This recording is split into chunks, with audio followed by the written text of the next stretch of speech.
Good morning. Thank you all for joining us. I know it's a few minutes early, but we thought we would just chat with you and tell you how much we appreciate you joining us. And I'm Carole Dean, president From the Heart.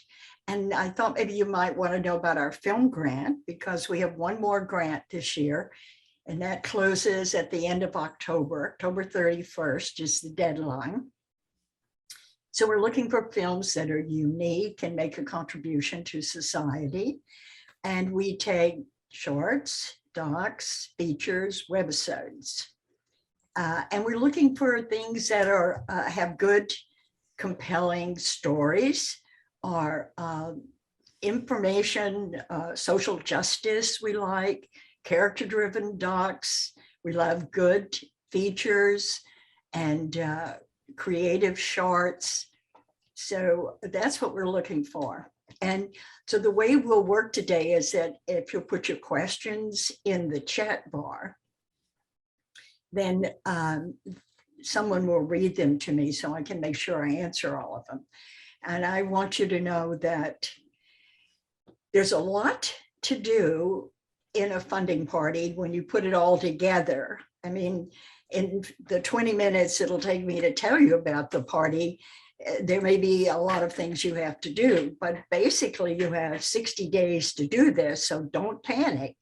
Just think of it as a project that you're going to produce something, and it's a lot of fun. All the people that are involved will respect you, enjoy you. They will be promoting you to their friends. So it's for your benefit. It's really a PR situation because you're going to expand your database, get new donors, and start pitching your film to those people who can fund your film. So you've got to come out of the closet sometime and start pitching. And this is what we do at From the Heart. We have a bi-weekly class for our filmmakers where you can practice your pitch. And filmmakers get on there. Sometimes they've never pitched before, but that's okay. They learn. Every time you pitch, you learn. You get closer to the film. But the pitch has to be like embedded in your DNA, so you can pitch the Queen of England or the homeless man on the street. You're comfortable talking to anyone at any time about your film. So I know that a friend of mine was telling me the story that he called ITVS and accidentally got the head guy who answered the phone. And he knew his film so well that he pitched the man. And he said, you know, that's a very interesting film. I think you should apply. And actually, he won his grant from that phone call and being prepared to pitch, never expecting someone that high up to answer a telephone. I guess those days may be gone, but you should always be prepared. So the pitch is important. You're going to show your trailer when you do this funding party, and it's really all for you. And you do not have to make the ask. So you really want to relax and understand from the beginning that somebody else will make the ask for you. You just shine. Let us see your light and talk about yourself and your film and why you're so committed and everything that you can think of to tell the audience about the benefits of the film. Those are the things we'll cover in the class today. I just want to make sure that we have time to answer your questions. And if we don't get to all of the questions, I promise you, I'll answer them today, that you can send your questions to info@fromtheheartproductions.com. And Shirley gets that, and she and I will take care of you. Most important thing is, yes, it's a lot of information, but it's a fun thing. So Trudy, oh, good morning. I'm so happy to see you. Yes, Trudy came by to see me. I'm in Ventura, and so when you're going up and down the highway, you can always let me know. I'll meet you at a coffee shop and we can at least chat and be in person. Stephen from Cleveland, thank you for joining us. You'd have a lot of fun at a funding party, and you need to bring music in your party when you have one, Stephen. You want to have music there, okay? And get everybody in the right mood. That really pays off. And Paula is here. Oh, thank you so much, Paula, and for inviting your friends. That's really kind of. Hi, Paula. You're looking good. You look wonderful. And Sue, thank you very much. Oh, my pleasure. My pleasure. I'm so happy a lot of my friends came on and signed up because they know they have to do that, right? To be successful. It's another way to fund your film, and it's a fun way. That's what it's all about. Exactly. So I'm going to read from the teleprompter because there's so many details. I don't want to forget one of them, but I'll get this recording up on our website within a couple of days. It'll be under resources and then under film funding. So if you don't get every answer to everything on here, you may have to play it again. That's okay. So the outline for the class today is that I'm going to cover the fundraising house party and how to turn this information into a Zoom party.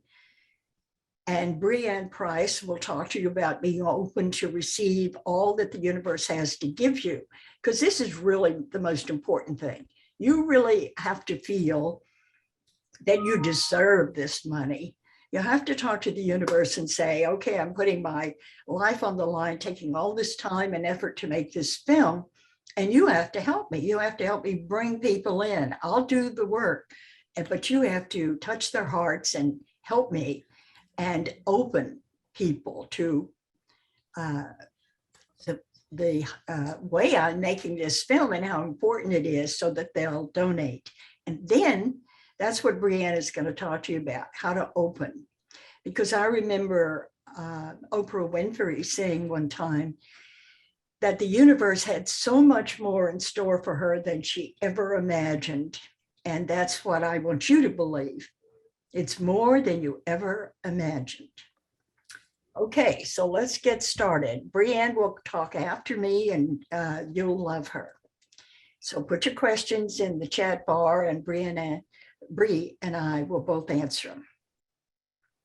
So why house parties? Well, because they're fun for everybody involved and they bring in money. And if you need money in the next 60 days, it's a very good idea for you to consider this. There are many details, and so the money is in the details. And I've been to a lot of funding parties and I've helped plan successful funding parties. So the information I'm giving you is firsthand. I know it works. This has been a popular way to raise money in the political realm for years, and now filmmakers have made it a viable way to raise money, and you do not have to pay this back. It's really a wonderful way to publicize your film, meet people, spread the word, and raise money for your film with new donors. Now, for a Zoom party, you need the same things as a house party. Remember that often people go to a house party just to see the inside of someone's home. They want to know how it's decorated, what the furniture looks like, pictures, art. So for a Zoom meeting, you would follow the instructions for a house party and start with the hostess. You want to show her home to the audience via cell phone. And this can be done by someone in her household with a minimum of training. So your job is to invite people and get them on the Zoom platform for the party. The filmmaker can be on from their home, and the subject of the documentary can be online, or the cast and the crew of a feature. So make the Zoom party so that donors can be inside of the donor's home. Now for this online party, you need to use the same outline as I'm giving you as if it was in a home. And I'm going to suggest that you consider getting Maury Warshawski's wonderful little book, The Fundraising House Party. I put the address to it in the chat room because it's worth its weight in gold. Now, the first thing is finding your host, because that's the most important thing. And And this whole party really depends on their support of you and their commitments to the party. So now, the first thing you need from the host is a lot of love. They need to love you, love the project. And the second thing that you need from the host before anything else happens is they have to make a commitment to the project. They have to make a donation. What you need the host to do is stand up at the party and say, I have donated to this film, or I'm writing a check tonight to this project. So your host must be fully committed. They have to open their address book and invite their friends. This is crucial because this is what drives the party, being social and social pressure. And they need to be willing to personally invite their friends. And they need to volunteer the use of their home. So this is very personal to ask them to bring in their friends and do it in their home. But it's the key to the fundraising house party. Someone loves you enough to open their home and bring in their friends, support you in your film. And this is why I think this is a really good time of year to do it, because the weather is great. And if you have a backyard or even a front yard where you can put some tables and chairs and bring people together, depending upon how we are with COVID, that's a wonderful way. People love to be outdoors at parties. And so between now and Christmas, you have to realize is when people give the most money, because usually at this time of year, they know exactly where they stand financially. And if they have money to pay the taxes, why wouldn't they want to give you that money rather than pay for taxes? It means a lot to them to know that you have a tax deductible donation for them. And I highly recommend that you do have a physical sponsor for this. So many people go just to see the inside of the donor's home. So remember that one. So the hostess doesn't have to do anything more than those two things. Open up her home to you and open up her database and invite her friends. Now they can volunteer to do other things, but if not, you can do the rest, because typically the donor will take care of the food and the drinks. But if they don't want to, then you'll need to do this. And the donor would normally send out the invitations, but you can do this for them. And Mari's book has ideas on what to say in your invitation. It's really well written in that respect. You definitely want donors to know to bring their checkbook or their credit card and be prepared to donate to your film. You can help them create the invitation.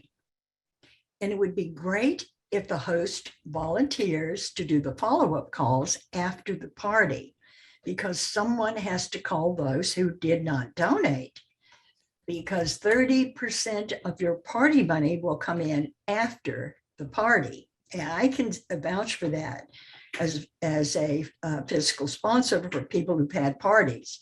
A lot of times the money comes in afterwards, because sometimes people need to ask their partner if they can donate and how much they can donate. And they go home and talk about it. And sometimes, and then they'll write you a check afterwards. And some people have to think about it. And some people need to decide on an amount to give. And sometimes people need a little nudging, and that's why you need to make these phone calls. And the caller has to say something like, did you have a good time at the party? And of course they'll say yes. Did you like the filmmaker? Oh yes, he was great. Then you could say, well, you did not donate to the film, and I wonder if you're able to do that now. And if not, can I help you? And this works. This usually will get them to make a decision. Now, let's go back to the party. So to find someone to give you a party, some filmmakers review who has donated to their film, and they call and invite this prior donor to do the fundraising house party because they know this person fully supports them. So consider that. Look back at some of your dedicated donors, all right, and then start talking to them. The devil is in the details, says Maury Warshawski. So to make a party really successful, you need to do a lot of things. If you miss a detail, you can miss out on the money. So the key to making the party work is to have enough of the right people in the room. What helps is that the host will gather together a small committee of other like-minded people who will also do two things. One, they will invite their friends to the party, and they will arrange for the evening, taking care of the decorations and the food, and they can help send out the invitations. They might even assist in making the follow-up calls. And they are there that night to mill around and talk to people, and that is really important. You must have shills at the party. Filmmakers, other filmmakers are friends who know how dedicated you are. Because I was at a film funding party and I got tired. So I found a place to sit down and I sat next to this gentleman who was retired and he was watching the video and she was making a film on neon. So I was watching the film and I said, oh my gosh, she went to Las Vegas. I didn't realize, oh, she's in Paris. Wow, she did a lot of traveling for this film. And he started asking me questions because he had no idea what went on behind the scenes to make that film. And when I explained to him the amount of money that she had to raise and the places she went and all that, he became the biggest donor of the night. So keep that in mind. Your friends, family, and other filmmakers can help sell you. It's all about you because people give money to people. So think about that. You really need people in the party or even in the chat box. If you're doing it online, I would break people into groups and let them talk to each other and have someone in that group that knows you, loves you, and understands how dedicated you are. Because the whole thing to get people to give money to you is that they know you, like you, trust you, and respect you. And so people who are just coming in to meeting you need to have that reassurance from someone who is close to you. So let's get back to the film party. So to be on the host committee, you have to make a donation. So one of the beautiful things about the party is that you raise a lot of money before the party even happens. This is one of the things I love about a house party. The host is going to give you money. Everyone on the host committee is going to make a donation. So before the party happens, you already have donations. And when you send out invitations, 60 to 70% of the people you invite are not going to come. And a percentage of these people are going to send you money. Really?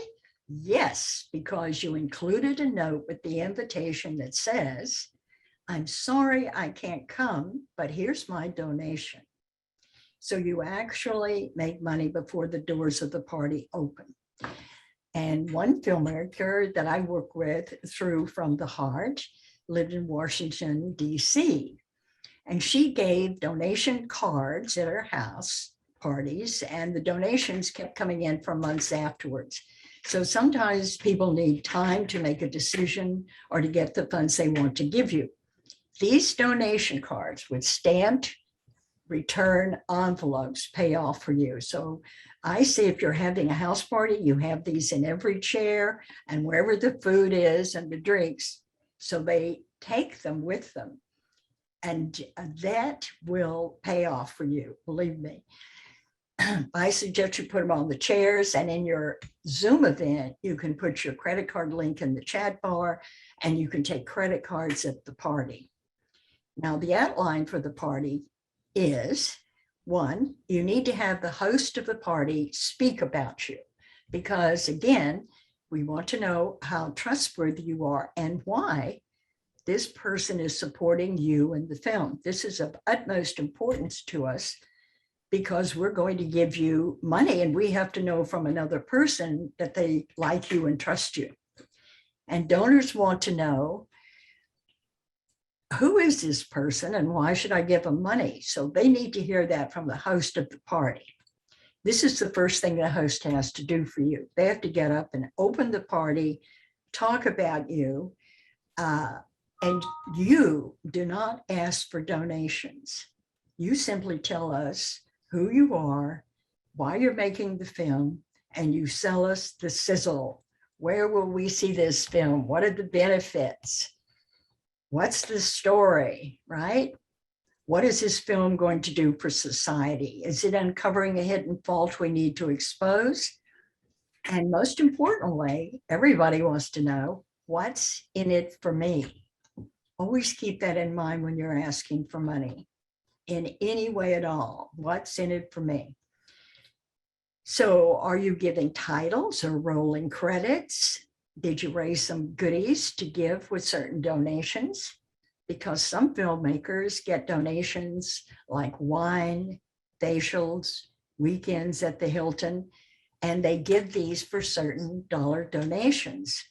And you can call these organizations, try to find a wine company that is local to you and a hotel that has rooms available. And all you have to do is you talk to the PR person and tell them how you will give them a credit in the film, promote them on your website, and all of that stuff. And either get it free or for a small amount.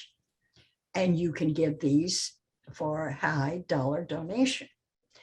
And women love this. So gear your gifts towards the women, because I've seen it where the guys bring the women to the party and the guys are saying, okay, well, let's donate. And the women are saying, yes, but first I have to see what the gifts are. Is there something in here for me? And of course, that's what we all like to know. So make the gifts towards the women. The guys will donate the money to get whatever it is for their wife or their loved one. Now we need compelling information to move us to donate. So we're remembering that some of these people will need to discuss it with their others. You want to be sure to give them on the night of the party the sticky story so they can remember your pitch. Now that's something emotional, shocking, concrete, credible, wrapped in a compelling story that they can remember. And I put a link to how to write a sticky story in the chat bar. So you might want to make a note of that. Because these people have to go home and pitch someone else. So you need to make sure that they have a story that they can remember. So I know this is a lot of information, and I promise you we'll get a copy of this class on our website in a few days, and you can hear it again. And this information is also part of a larger 3-hour class called How to Fund Your Film. And that information's in the chat bar too. So if you need more information on film funding, I think I've got everything in that class that would help you. So let's go back to the outline for the event. You have to save time for viewing the trailer and talking to the audience. You need to have a dynamic trailer that makes me want to donate. And I've seen trailers that really make you cry because you're totally connected to the material. And this is what works. When you touch my heart, I reach for my pocketbook. All of us do. So this helps when you give us an emotional connection to your story. Showing your trailer is the most important part of the night. And the filmmaker does this. And now it's really time for the filmmaker to shine. She or he takes questions from the audience. And you might have a few questions planted with some of the members of the host committee, so you are sure that they are asked. And then you can really get into the heart of the film. You want to find out what the audience is interested in. And next, you need to listen very carefully. Use your focus, because this is where you can connect to your potential donors. You want to know what part of the story resonated with them and why. You want to know because it may be new information for you. You may have found a niche audience, a new one for your film. So listen closely to what they say and answer them. This is a priority to make them feel comfortable with donating. Parties without this question and answer time do not do as well financially. And I know this from firsthand experience. So here are some more successful party tips. At a successful funding party for a from the heart physically sponsored filmmaker, the filmmaker had a big board made at FedEx. It was about 4 feet long and 4 feet high. And it started with executive producer and a big long line. It said $5,000. And then it had a line to write the name of the person. And the second line was associate producer, $2,500. And there were 2 lines. Now, the point here is you can change these numbers to anything you want. He knew the dollar value of these people and what they could afford to donate. So he also offered credits, big credits in the film that you don't have to offer. You can offer a rolling credit, or you can put 30 names on a card.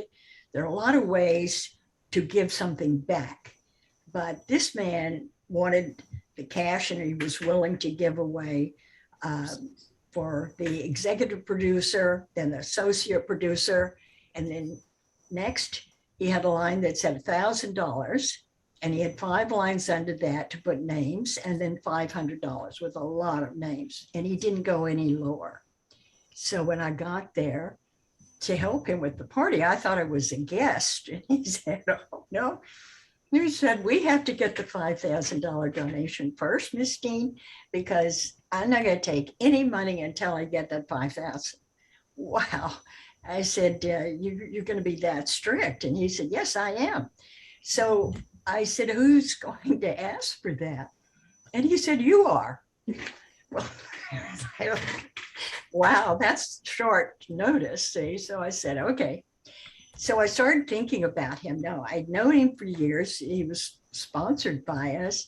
I mean, he's a passionate man. So I started thinking about what I could say about him. So I stood in front of the audience and I just used my knowledge. And I said, this is a really nice man. He's a good father. He's a wonderful husband, terrific salesman. He's a dedicated filmmaker. And then I outlined the benefits of the film. So how to get the donation was all I could focus on. So I said, truthfully, I've been working on this film for 3 years. And if I get an associate producer credit, I'll be really happy. But tonight, one time only, I'm going to offer a executive producer credit, which will be at the beginning of the film, for $5,000. One night only. And then I stopped. I said nothing else, because that's what you have to do. When you make an ask, the next person to talk has to be the donor. You have to give them time to think. They have a lot of information you've just given them about the film and the filmmaker. And so they need to think, can I afford this? Should I do? What's my husband going to say, etc. So I didn't say anything and I waited. And then all of a sudden this woman raised her hand and said, that's my credit. I want that. She got it. She was so excited.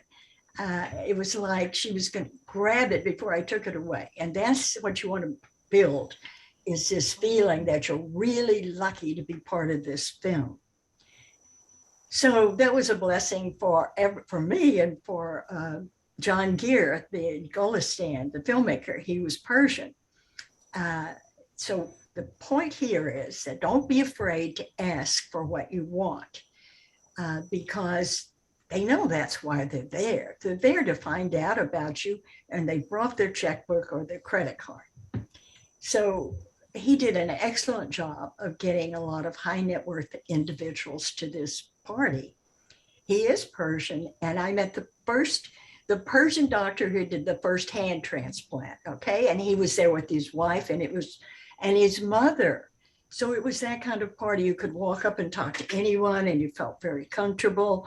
And John Gere had all of these three beautiful women walking around with food and hors d'oeuvres and filling your drink. And it was a great party. So that's what you want. If you're going to have a party, make it so that people are really comfortable and well cared for.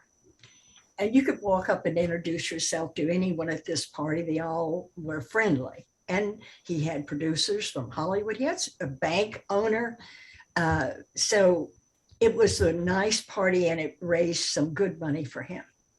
So remember that once you go to all this work to get the party, don't be afraid to ask for what you want. They know why they're at the party. So be direct and be honest and let them see your heart. Open up and tell people who you are and why you're making this film. That's what they want to know. And this is why house parties are successful, because they are a self-correcting environment. So what I mean is that if they don't want to give you money, they just don't come to the party. And that's why 70 to 80% of the people who show up should give you money if you do it right. People are there to find out who you are and what this film is about. And they brought their credit card or their checkbook and they're ready. So it's up to you to close them. Now, for your funding party, you need to pay attention to the invitation, to the list that you're inviting and their income, because you want to request your donation amounts to be in line with their income. So set your personal goal based on this average income. And that's why many people ask their lawyers, doctors, dentists, or any high-paid professional to have the house party for them, because they know these people have the income to donate generously. So what I wanted you to think about now is, what is your comfort level, right? What amount of money do you normally give to charity? Because this is what you need to figure out about the people coming to the party. What is their comfort level? We all have a comfort level. I bet you usually write the same amount of checks to most of the people you give donations to, because I do. I have a comfort level. So if there's any way that you can find what their comfort level is for giving, then you know what to ask for. Finding that level is the key to film funding. Without the party even knowing what people can give you can really enhance your film funding. Because I see so many of these checks coming in for other people, you'd be surprised. Some donors won't even write $10,000. They'll write 9,999. Some people give 13,000. So if you ask that person for 10, they'd write you a check because it's within their comfort zone. But if you knew that 13 was their number, you could get $3,000 more. And if you asked for 20, they would say no, because you're outside their comfort level. So this is a very important aspect for raising money from anybody. Maybe you can Google some of the people that are invited and see what their income level is, or check them out through the network, because you really want to know what they can afford. Now, we use a company called We Did It for our film funding, and We Did It have the analytics, and they will let you put in a person's name and they will tell you a lot about them, where they work, if they know their income, they tell you that, if they own their home, et cetera, et cetera. So these are things that you really need to know when you're film funding. How much is this person worth? The main question is, what can they comfortably donate? Because that's what you want to ask for. Now, think about this. You can find another host for the second party from the first party. So don't be afraid to ask for this too. Everyone is usually having a wonderful time and feeling philanthropic. So they should respond well to your requests to support you with another party. So in the chat bar, there is a link to an interview I had with Lori Warshawski, who wrote the little crowdfunding book.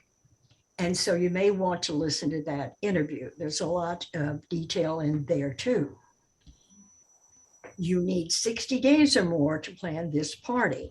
And if you've got my book, The Art of Film Funding, second edition, there's a list of 42 things that you can do for a fundraising party.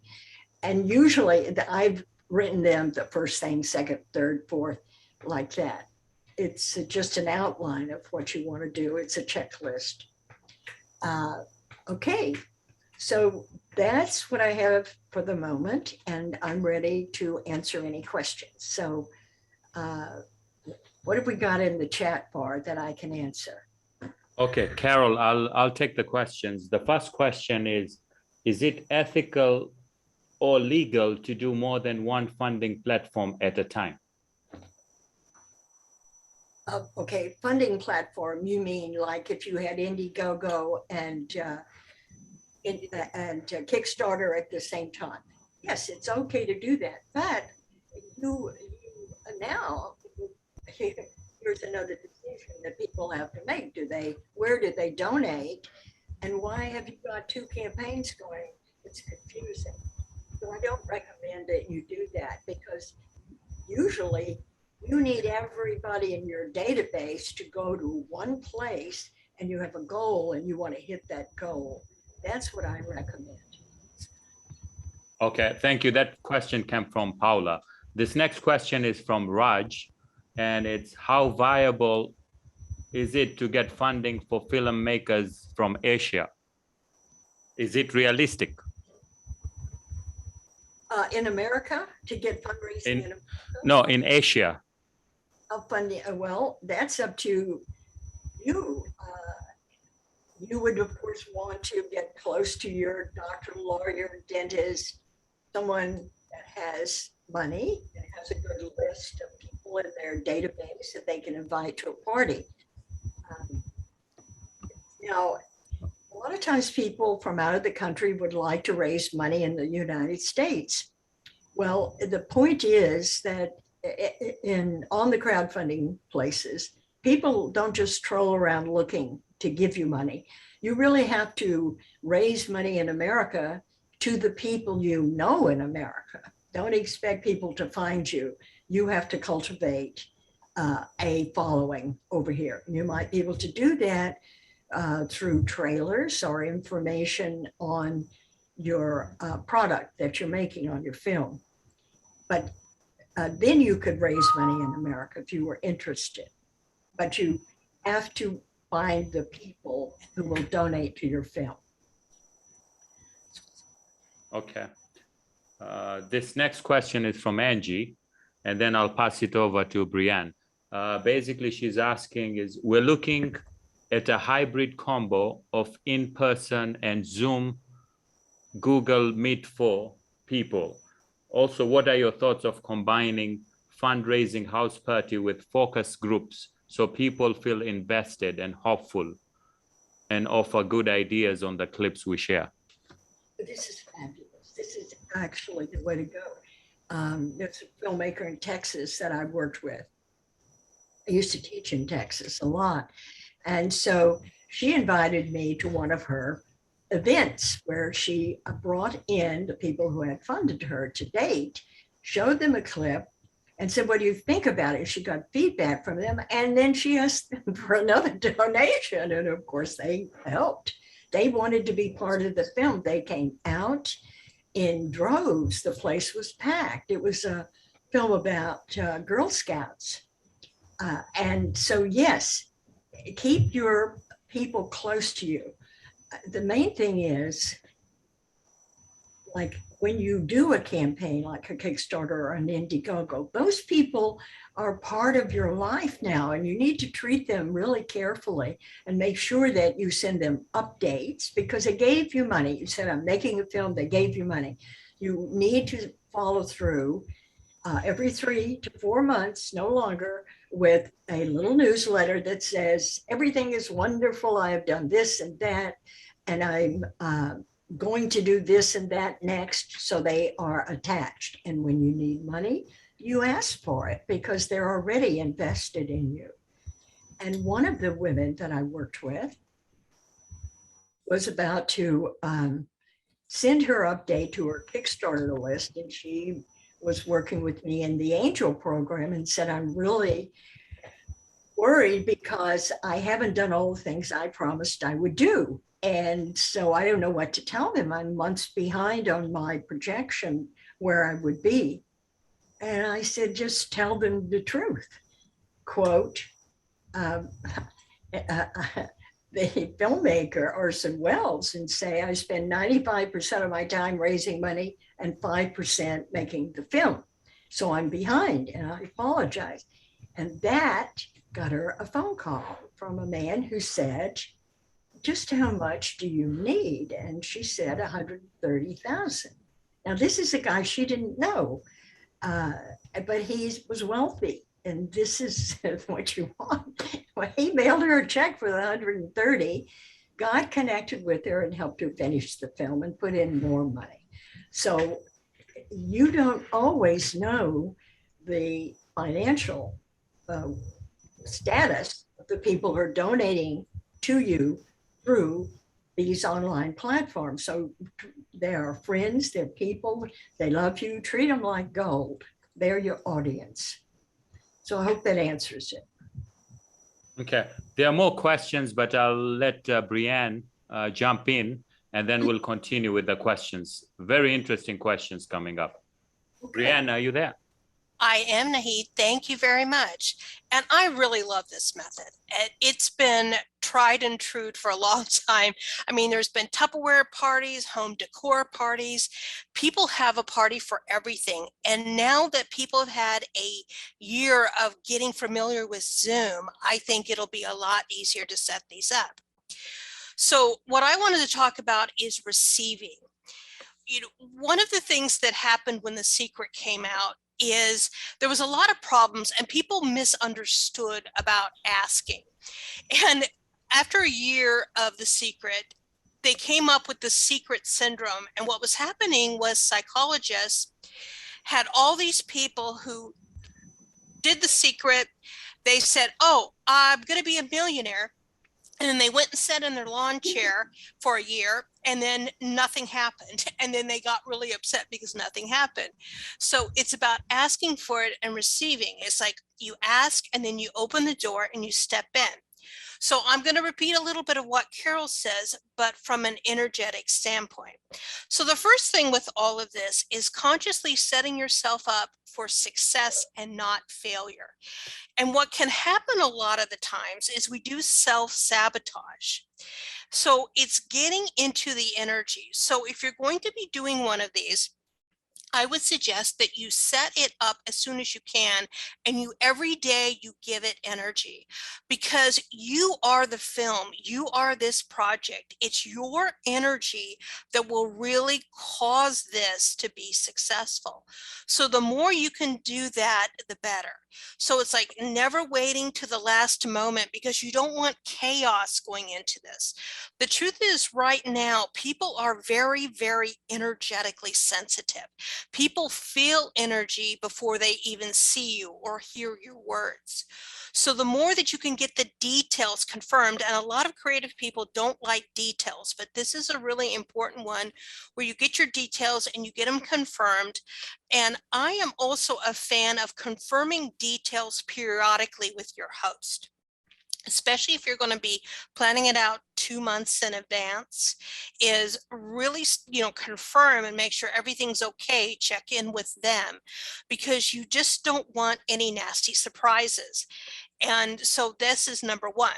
And then the second thing is getting everything in a row. As Carole said, you got your log line to where you can say your log line in your sleep. You got your log line, you got your pitch, you got your sticky story, you got your fabulous trailer, and you got your why.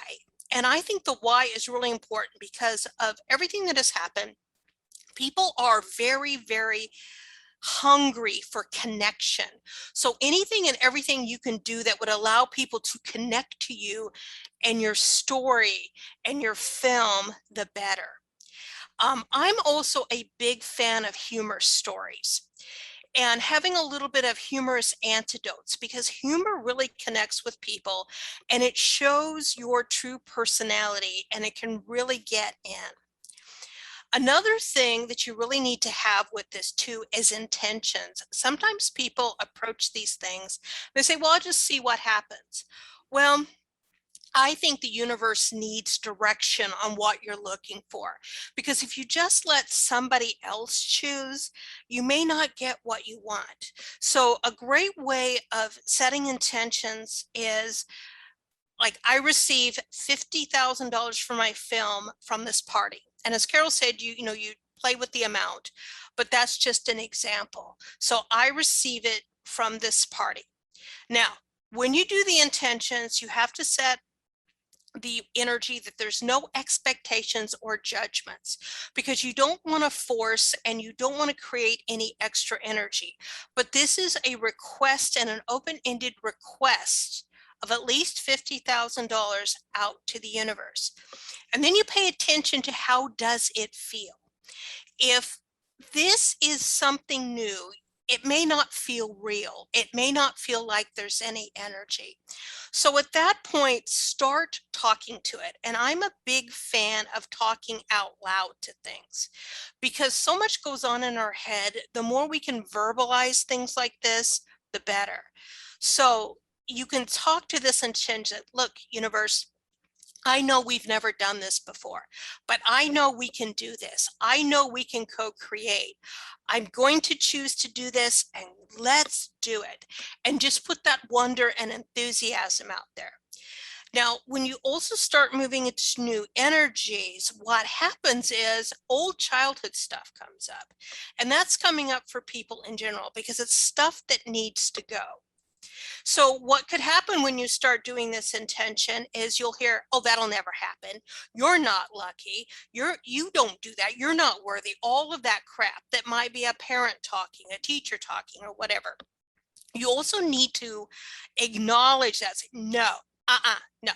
That's old energy. You're not made. You go and you go now, and you throw it out to the ends of the universe. So you do whatever you need to do to get really comfortable with this intention.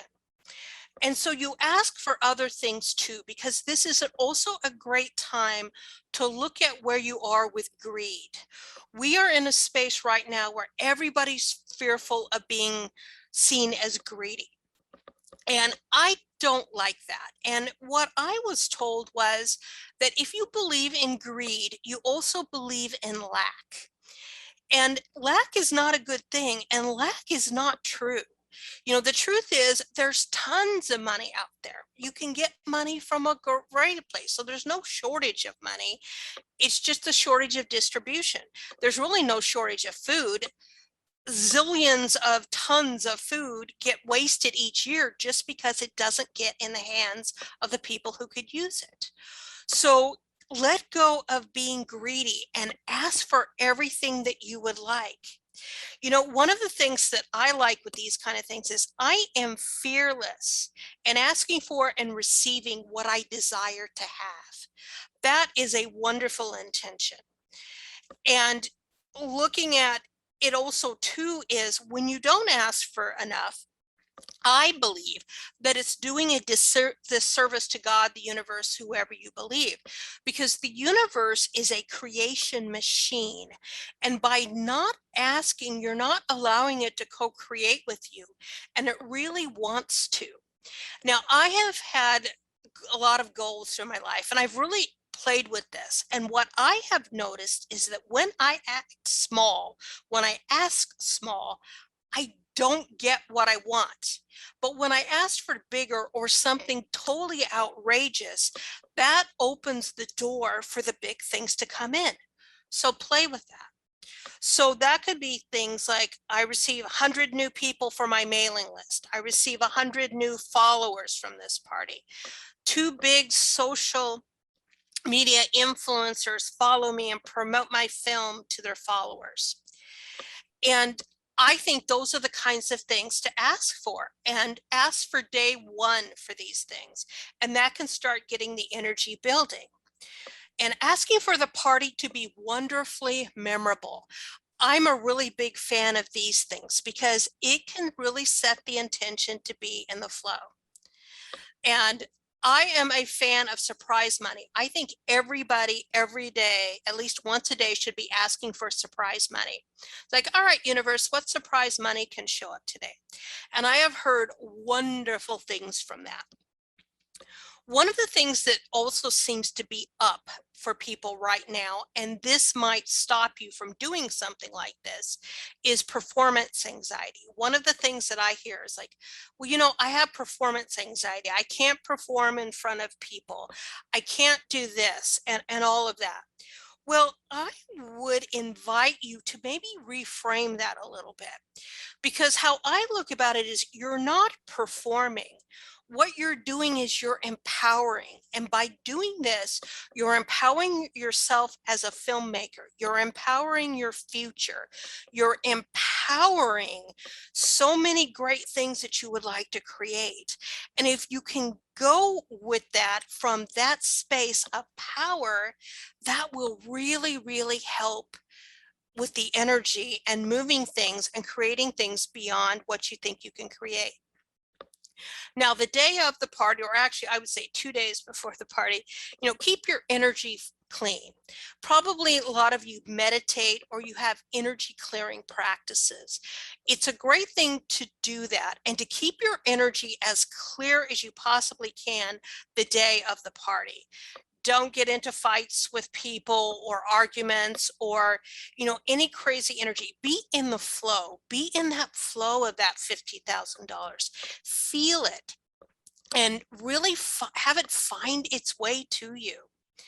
Now, if God forbid something happens, and we all know in these technology times, things do happen, you start talking to the energy. And this is what I do anytime there's any problems with classes or anything.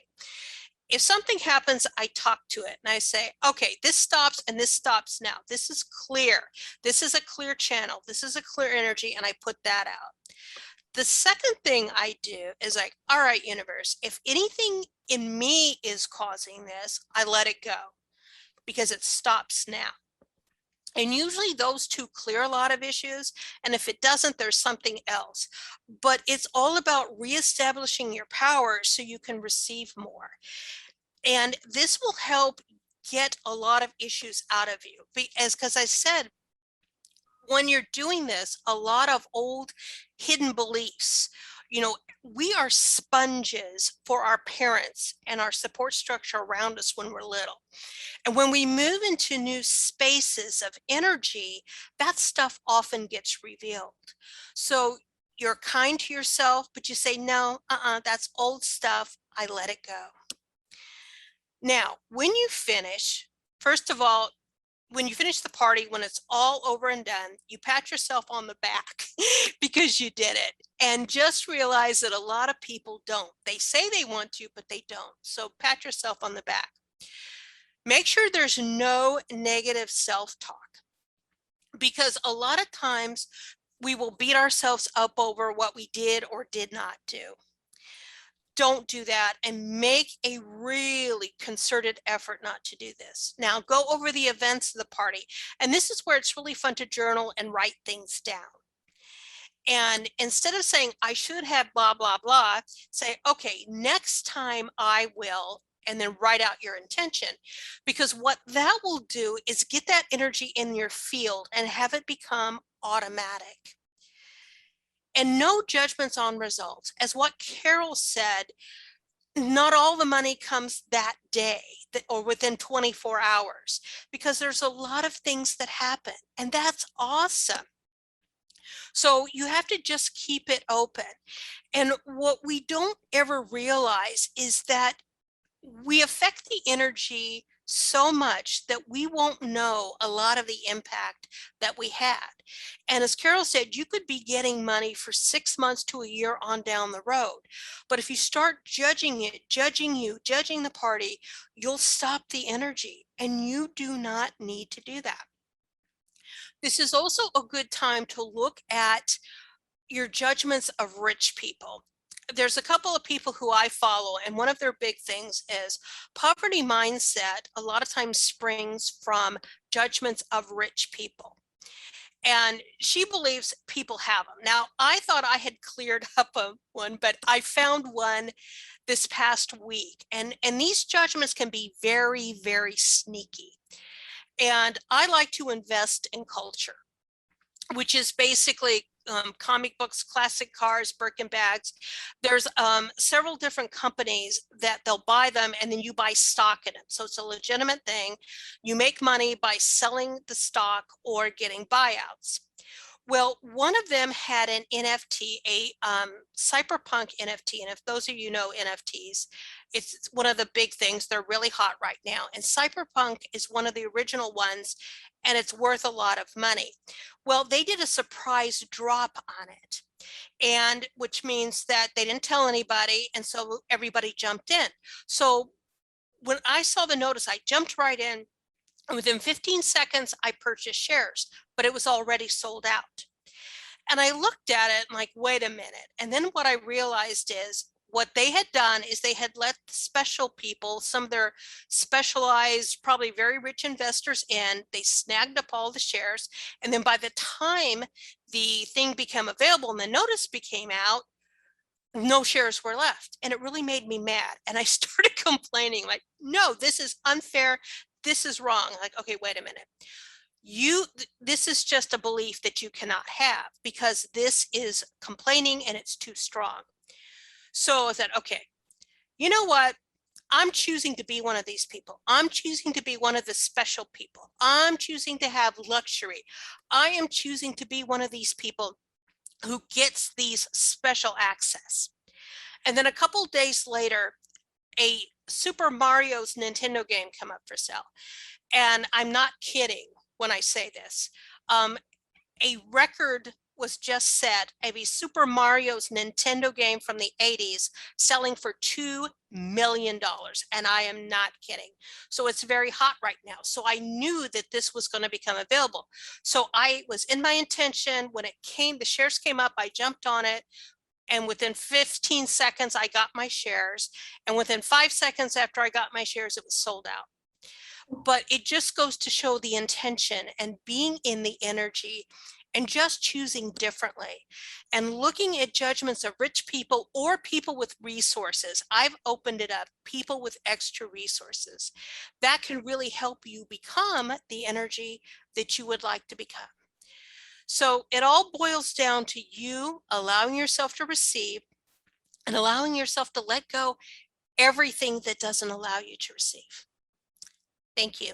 Very good, Breanne. What you are saying is that I want to let everybody know you're not asking for a donation. You are inviting people to join you in the making of the film. It's an invite.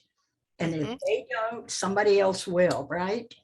Absolutely, absolutely. And that's part of your intentions. And yes, poverty mindset springs from a lot of different things. But one of the ones that we can control and we can know about is our beliefs about rich people. So that's why I mentioned it, getting rid, because you want to receive from the people. And so you want a clear channel. So clear channel is important. Thank you so much, Breanne. So Nahid, any questions on the chat bar? Wow, it's almost an hour.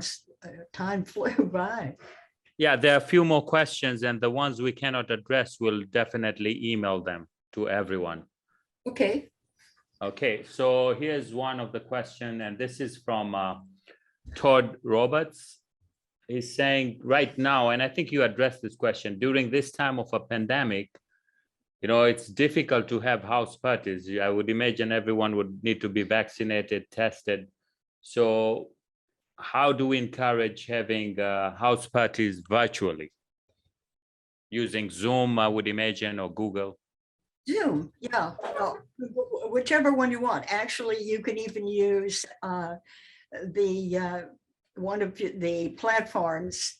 There are tons of them. So it's not the platform, it's The fact that you have a Zoom party, you can then have people across the United States and around the world. You just follow all the rules I set out before, all the tips or guidelines, whatever you want to call them, but they work. Use those, but do it online and make it fun. All right. That's what it's all about. Make it fun. And because you are a filmmaker, I'm quite sure you're extremely creative. Just put your creativity into it and take what I've said as a guideline and then create from there. Okay. The next question is from Hina Ali, and I think you may have addressed this. She's asking, is it okay for a filmmaker who's based in New York to do a fundraising party in Arizona and Florida? As long as you have someone in Arizona who will open their home, or Florida, absolutely. They would be honored. You'd probably get a lot of people to come out and meet you because you are from New York. Okay. And then Catherine Marsh is asking, do you experience more fundraising success as the founder of a nonprofit organization, or can a for-profit production company director raise just as much funding to make any indie film?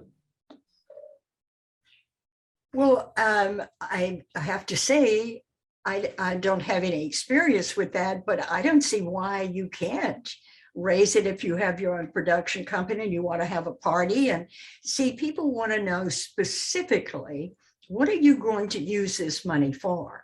So if you're really honest and say, okay, we have a production that we're working on and we're raising 20,000, and that 20,000 will do A, B, C, and that's what we want the money for. And here's what we're giving you. You get a rolling credit, or you get to come on the set, and you get to meet the actors, or whatever. Always have something equal value that you're giving them for donations. All right, so yes, I would think you'd do quite well. Okay. Stephanie has a question, and she's curious about how to go about fundraising when you have already shot a portion of the film. Currently, she's self-funding a film and would like to understand how to shape up her funding ask to cover the costs that have already been invested. Okay, now, first of all, when you go after grants, I'll tell you right now, you never say, this is what I spent, and this is what I want recouped, because seldom will they allow that. They'll take you from here going forward. And when you go to your funding party, let's say you have a funding party, you show them what you've done, and surely you're not finished with it, so you ask for money to move forward. You're going to have to realize that you want to pay yourself a salary. So all money coming in, you should take a percentage of that and start paying yourself now, because the further down the road you get, if you haven't been paying yourself, you may never recoup that money. It's hard to do, to go after money that's already come in that you invested, but you do use that in your pitch, saying that you are an investor in the film, you've put in X dollars. That helps. But I would make a deal with yourself that 25, 30% of everything that comes in is for you, to keep you alive and well. Okay. Another question, please share more about finding the comfort level of donation amount, all sources and questions to ask to get that intelligence. Okay. You need someone, reach out to all your friends and find out who's the best researcher amongst your friends, and then give them the names of some of the people that you know or who have donated up to this date, and see what the financial condition is of these people, and see if you can find people who have the ability to write you a $5,000 check and it not be difficult for them. That's what you want to do. But again, it's putting yourself out in the right place to meet people with money. That's what I went into in detail in the 3-hour class.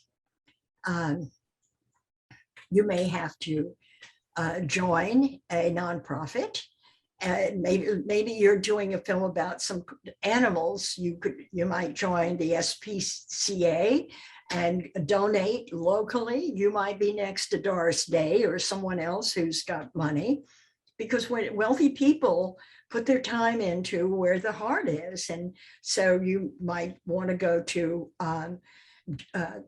any group, all of these groups that are out there, you know, the ELF Club, the Veterans of Foreign Wars clubs, all of those clubs have people as a group. So find what groups there are available to you that are in line with the product in your film or with the story in your film. That's where you want to go. And Toastmasters is another wonderful place to join. There are wealthy people there, and they really teach you how to speak. So you would be learning something, meeting people, and pitching your film at the same time.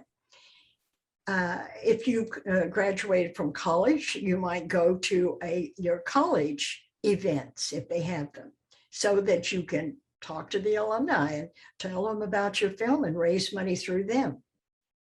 Okay. Here's another question from Paula. She's asking about American film funding platforms going to representative international donors. The platforms are in different language. What she's asking is, if you translate these languages, would you want to split any focus? If you translate the languages, would you what? Okay, let me read the question. Are the American film funding platforms going to representatives, international donors, platforms in different languages? No. If you try, You're talking about Indiegogo, Kickstarter, GoFundMe. None of these platforms do any marketing for you. They do not bring you any people. Even Seed and Spark, which I really love, they say, no, you get 98% of the money from the people that are in your database. There's no one out there trolling around looking to give money. And none of these platforms do any mailings that they put you in. I was a partner with Indiegogo for 8 years, and I only saw one person that got into an Indiegogo email list. It does happen, but it is so rare. One time in all those years, no, don't expect it. You have to realize you have to take your crowd to the crowdfunding party. Sorry, Paula, but that's how it works. But we do get international donations. Yeah, we get international donations all the time.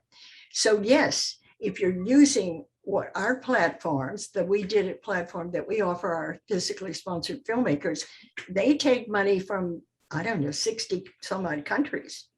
So that's possible for you. okay. Prima, she's asking, how would you do all this on a Zoom party? I live in a very small community and do not know the HNI people. Well, Prima, you have to join some group, or maybe we have to think about this. So you need to call me and we'll talk about it, because we have to look at what's near you and or what's online that is aligned with your film, and how to get into those groups online. I think that's where we have to start.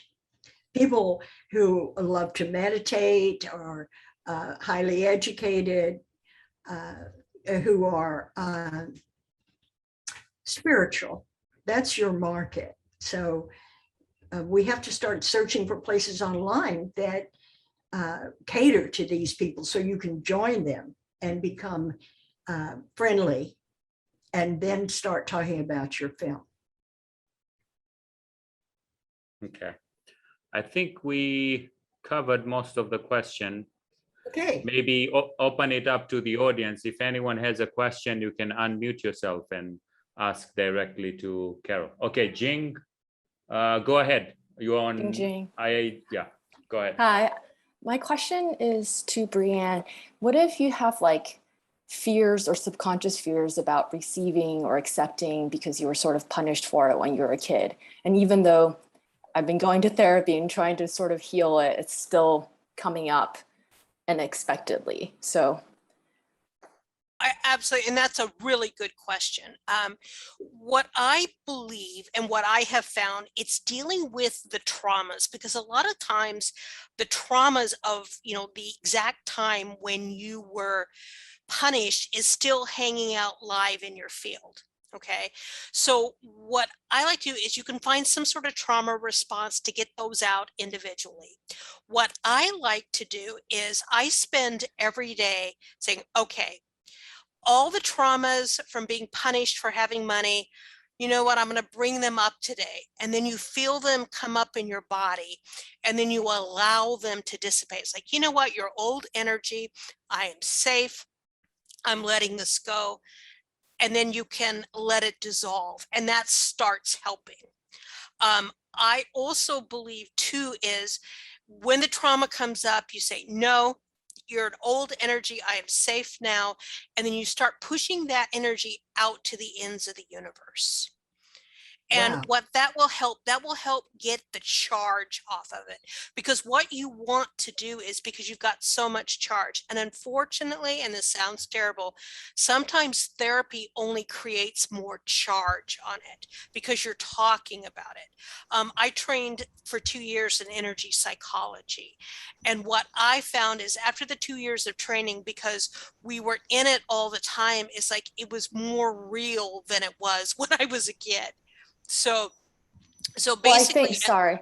So I think that's called flooding. It's where your emotions are too overwhelming. So I'm not talking about like necessarily flooding, but how do you push it to the edge of the universe? How do you do that? oh, you just visualize it. And what you do is like, okay, you break it all up, and then you just visualize pushing it out to the edges of the universe. You just watch it go. And of course, there are no edges of the universe, so it just keeps going. But that is a very powerful technique I found, and a lot of my clients do it too, is anything you don't want, it's like, nope, I'm done with you, whoosh, and just push it out to the edge of the universe. And what that does is it gets it out of your field, because what you want to do is get it out of your field. And I get what you're saying about the flooding, but sometimes the flooding stuff, it's running subconsciously down in your field. You might get it out consciously, but it's still creating havoc in your field.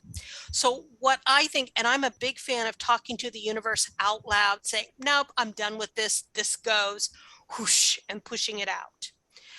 A really powerful technique that I love, and I think this will work for you too, is when you find edges. So basically what we have been brainwashed in is that we're separate from God. We're separate from the universe. So if you sit in your energy, you close your eyes, and then you push your energy out, you flow your energy out, and it flows out to the edges of the city, the state, the planet, and to the edge of the universe. And what you're looking for is like, all right, show me the edges of where I end and God begins. And you shouldn't find any edges because there's no beginning and ending. And what that does is it starts reinforcing in your energy that you are of God. You still have that God energy. Now, if you feel anything, because sometimes there will be old energy things in your field, you don't need to figure out what it is. You just like, okay, you know what? You're not real. I'm letting you go. And you kind of just sit there for a couple of minutes and you dissolve it, and then you continue flowing out.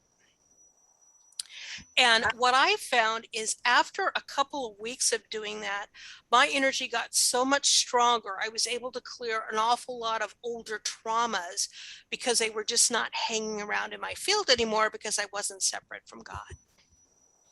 So I do that every day. And I think that would really help, because the thing is, you're very energetically sensitive. You're an empath, right? So the more you can do boundaries on things, because if you don't have boundaries, you're not going to be able to tell the difference between what's your energy and what other people's energy is too. Does that make sense? Perfect. Yeah, just the Okay.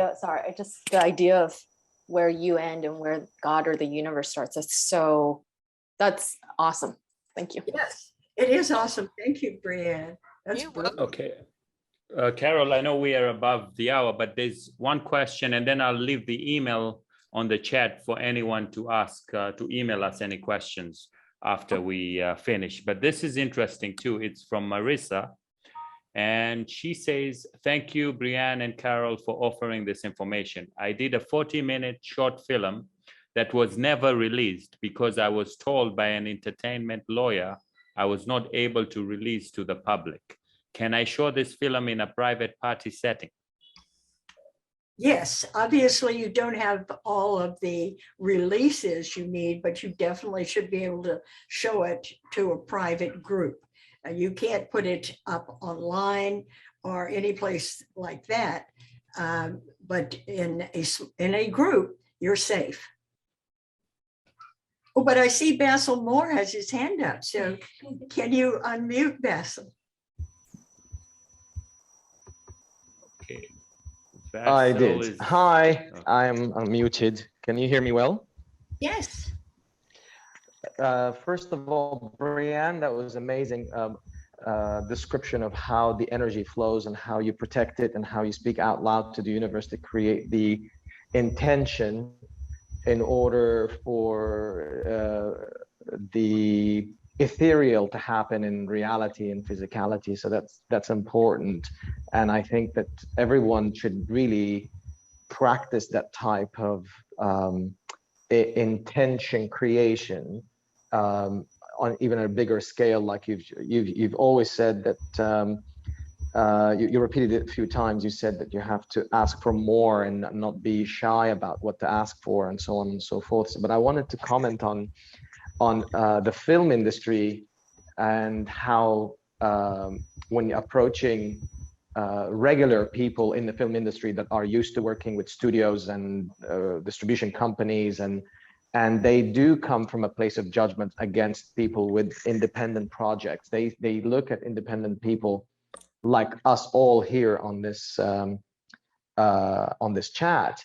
They look at us with cynicism and with an eye that we're not as serious or as likely to succeed as all the other people that work for Warner Brothers or Paramount and Disney and so on and so forth. So I wanted to put forward this intention that we should all go into raising funding for our films, knowing that we are probably a lot more courageous than those that work for the studios. They have cushy jobs and they don't have to really worry about paying the bills while they're raising money for their films or making films. We do, and they don't really risk anything other than their own job or looking good.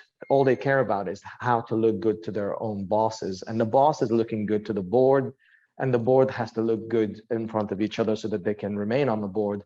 And that's basically the backbone of the film industry that we end up having to interface with. After raising our own money, we end up going like slaves, going, please, sir, can you take my film? But I want to invite all of you to see it from a different perspective. We're not the ones that we should be begging. They are. The content creators are the kings, and those that want content should be bowing to us for going through this journey. I remember when I was at the Cannes Film Festival, I sat down with the president of 20th Century Fox International Distribution, and he did say this to me. He said to me, Basil, if you only know how incredibly important content is to distribution companies, you would be negotiating deals differently.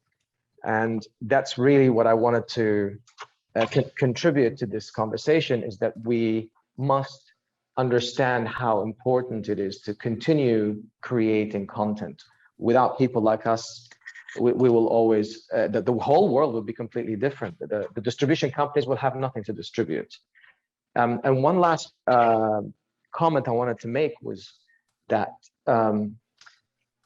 when a film is final and it's finished and it's about to be shown to everyone, what's incredible about it is that that is the culmination of all the creations and all the dreams and feelings and sorrows and agony that we've endured. This is the result of everything that we have gone through, all the lessons that we've learned, all the obstacles that we've overcome.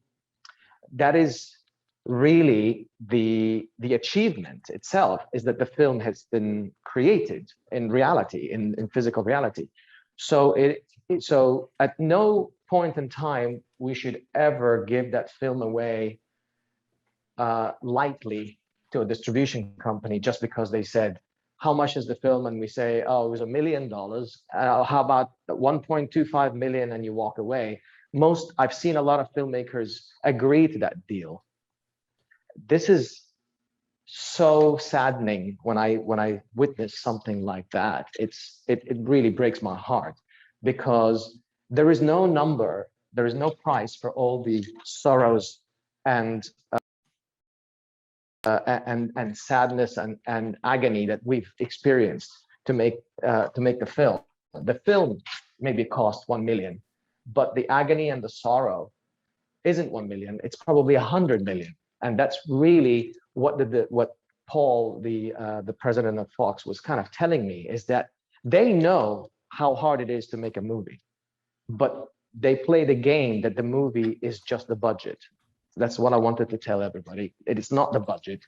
It's what happens outside the budget that's not in the budget. That's the real price of filmmaking. Yes, and you are the power. You want them to recognize that they should feel empowered, Basil, because you guys are the creators. They can't live without you, but they're not going to let you know that, right? Exactly. Well said. Thank you very much. Thank you. And I wanted to just say hi to Raj. Hi, Raj. This is Basil. Hi, Raj. Well, there's two more people. Let's unmute Raj and then Shen. Okay.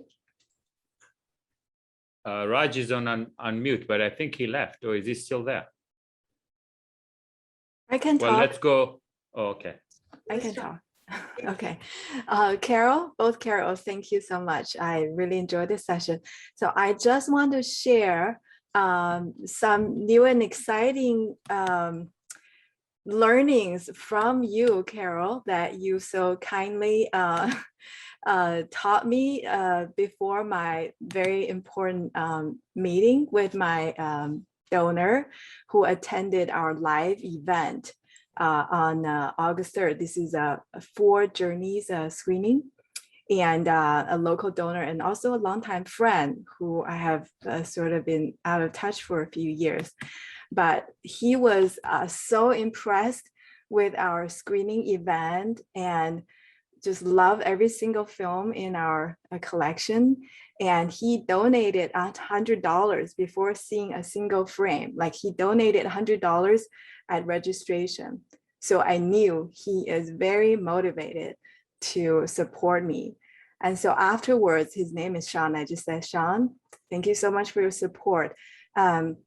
With your support, I can do more and I can be successful earlier than without you. So then he said, I want to hear more. Let's have lunch. So then we had lunch last Saturday in the most exclusive neighborhood in San Diego. It's Rancho Santa Fe, the richest zip code. That's where he plays tennis. And he knows all the wait staff at the restaurant. He invited me to the pony room. So as Carole, you so kindly coached me about trying to get to know your friend, and don't tell him all about just, your film. The film should not be the entire conversation. Get to know him, build a relationship, which I did. I took 4 hours to get to know him, know his 3 generations. His family came from Ireland and so forth. So I learned very important facts. His grandmother was on the board of Scripps Hospital as a major donor. And so his family has a tradition of philanthropy, and that extends to himself. And then he told me that he's been organizing fundraisers in San Diego for some medical groups regularly. And so before the pandemic, when they had the in-person fundraiser, he said he and his friends raised over $1 million in one afternoon. Oh my here in San gosh. Diego.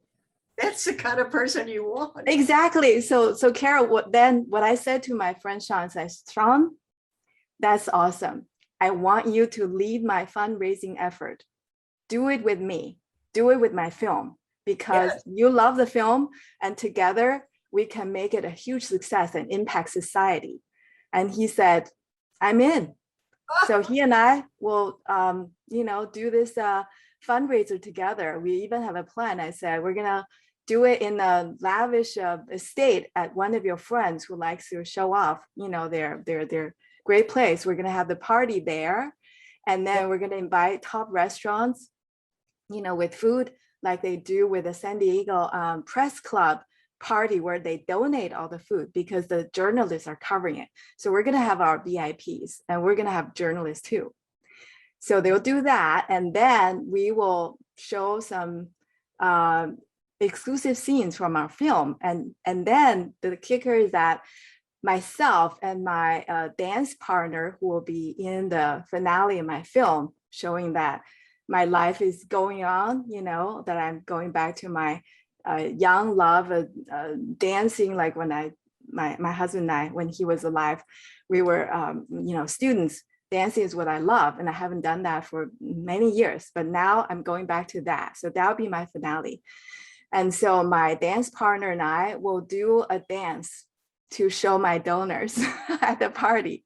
What fun. What fun. That'll be great. Yeah, so we plan to do that, like you said, Carole, before the holiday season officially kicks off, because then people, have the mindset of think about philanthropy. And so, I said, I want to have all your friends, and then I'm going to combine them with my own CEO contacts from the biotech industry before my career transition. And so we're going to, get all these great people and great resources together, have the media cover it, and I will have them in my film too. So they get great show off, in my own film, plus other media coverage. And so it's going to be like a love fest for everyone. Wonderful. This is a great piece of.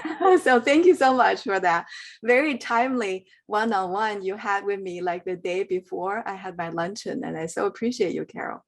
Oh, how kind of you. Thank you very much. Well, that's what we're here for. Yes. You need support like that. That's terrifying to know I'm going to meet someone who can fund the whole film. How do I handle it? So very good of you to let him talk about himself and his family. Absolutely. That was the key. That's wonderful. Well, good luck. Thanks for sharing that. Well, thank you, Carole. Going to be the last one that we talk to, because these people have been really considerate to stay on so long. Okay, Raj, go ahead. I just unmuted you.